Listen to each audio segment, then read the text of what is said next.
Our powder-based textured polyethylene is used to coat the tops and seats of Superior's side amenities. One of the key advantages of textured polyethylene, besides its durability, is its ability to be easily repaired if damaged. Let's walk through this process.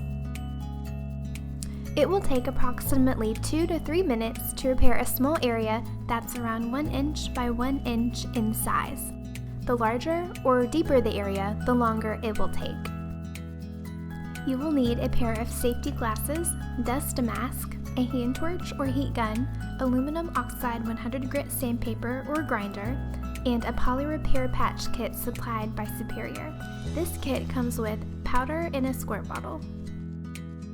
First, put on your mouth mask and glasses, then smooth out the damaged area with either sandpaper or a grinder. Next, use the torch or heat gun to slowly heat the surface to be repaired.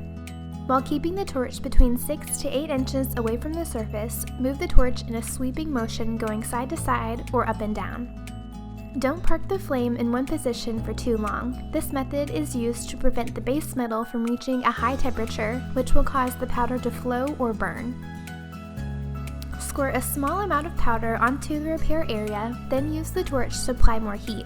Repeat this process until the repair area appears blended.